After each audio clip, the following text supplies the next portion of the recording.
अवधूत चिंतन श्री गुरुदेव दत्त श्री स्वामी समर्थ महाराज की जय। स्वामी दत्त सेवा या चॅनलवर तुम्हा सर्वांचे खूप खूप स्वागत। तुम्हा सर्वांचे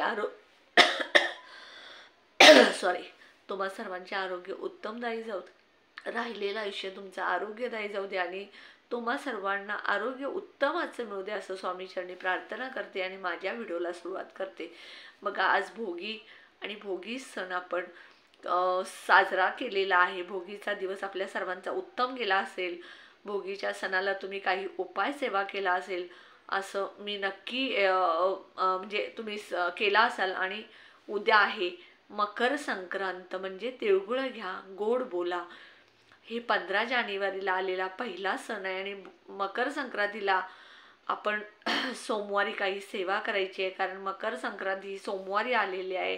सोमवार हा महादेवांचा वार आहे आणि आपण ज्या त्या दिवशी म्हणजे सोमवार हा विशेष भगवान श्री हरी श्री विष्णूंचा वार आहे आणि ह्या तिथीला ह्या वाराला ज्या आपण काय सणाला सेवा करतो त्याचं फळ आपल्याला निश्चित मिळत असतं।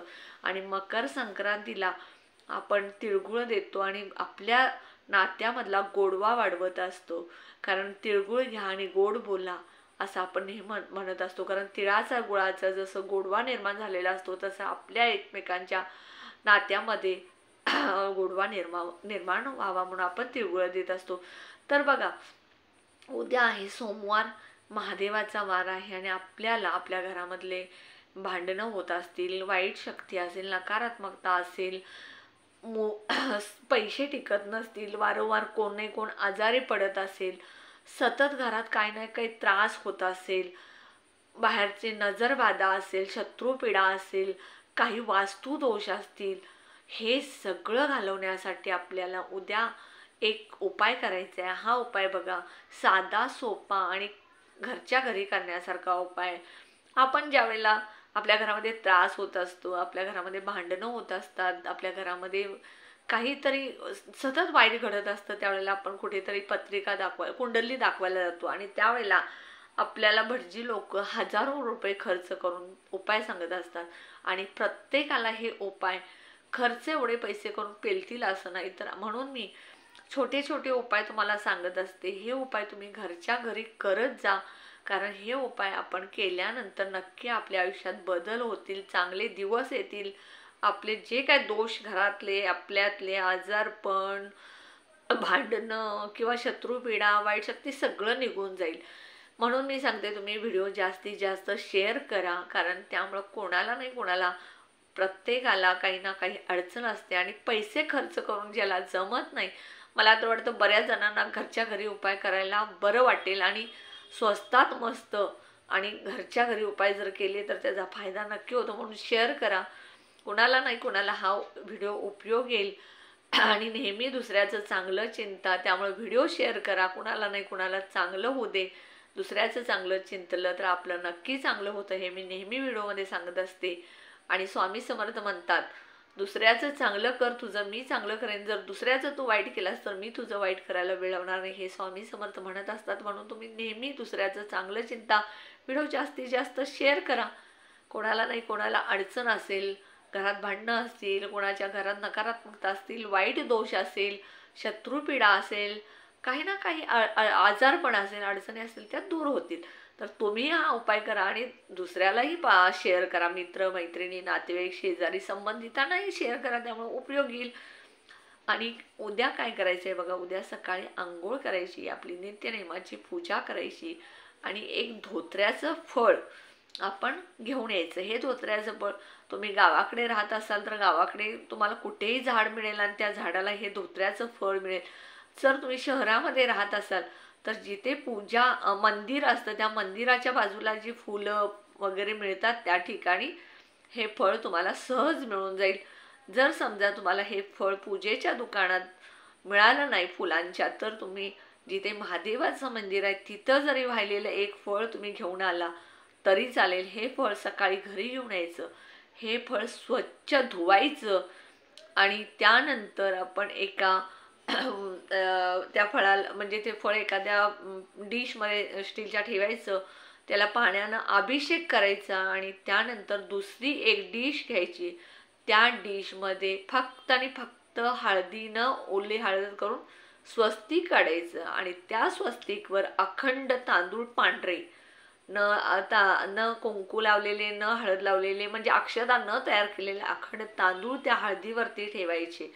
आणि त्यानंतर हे फळ जे आहे, हे फळ आपण ओली हळद करून पिवळं करायचं आणि हे फळ त्या अक्षदावरती तांदळावरती ठेवायचं त्या प्लेटमध्ये. बघा, प्लेट घ्यायची, प्लेटमध्ये हळदीनं स्वस्तिक, फक्त हळदीनं स्वस्तिक करायचं, कुंकूनं नाही, कुंकू हळद मिक्स करायची नाही, फक्त हळदीनं स्वस्तिक काढायचं. त्याच्यावरती अखंड तांदूळ पांढरे ठेवायचे. हे अभिषेक केलेलं धोत्र्याचं फळ पिवळं हळदीनं करायचं, हळद ओली करायची किंवा हळदीचं पाणी करायचं आणि त्या हळदीच्या पाण्यामध्ये ते धोत्र्याचं फळ बुडवायचं आणि त्यानंतर हे फळ आपण त्या तांदळावरती, जे प्लेटमध्ये आपण स्वस्तिक काढलेलं आहे, तांदूळ ठेवलेले, त्या तांदळावरती हे फळ ठेवायचं धोत्र्याचं. आणि त्यानंतर हे फळ घेऊन आपण देवघरात जायचं. देवघरात गेल्यानंतर आपण ह्या धोत्र्याच्या फळाला अगरबत्ती, धूप, दीप ओवाळायचं आणि त्यानंतर तुम्ही 3 वेळ कालभैरवाष्टक मोठ्यानं म्हणायचं की जेणेकरून तुमच्या घरातील प्रत्येक कोपऱ्यामध्ये, घरामध्ये, भिंतीमध्ये त्याचा आवाज घुमला पाहिजे आणि त्यामुळं तुमच्या घरातली नकारात्मकता, वाईट वाईट शक्ती असते, नजरबाधा असते, ते सगळं निघून जातं, निघून जाणारच. आणि त्यानंतर हे फळ तिथं दिवसभर ठेवायचं आणि संध्याकाळी तुम्ही प्रदोषकाळी हे फळ उचलायचं. पांढरं कापड घ्यायचं, त्या पांढऱ्या कापडमध्ये तुम्ही थोडेसे काळे तीळ टाकायचे, काळी मोहरी, म्हणजे फोडणीची आपली जी मसाल्याच्या डब्यातली मोहरी असते ती, किंवा पिवळी मोहरी चिमूटभर टाकायची आणि ती पुरचुंडी बांधायची. आणि ही पुरचुंडी आपण आपल्या मुख्य दरवाजाच्या बाहेर जायचं आणि बाहेर गेल्यानंतर आपण घराच्या आत प्रवेश करायला जसं तोंड करतो तसं आपण घराच्या दरवाजात बाहेर जाऊन घरात प्रवेश करायच्या उजव्या बाजूला ही पुरचुंडी बांधायची.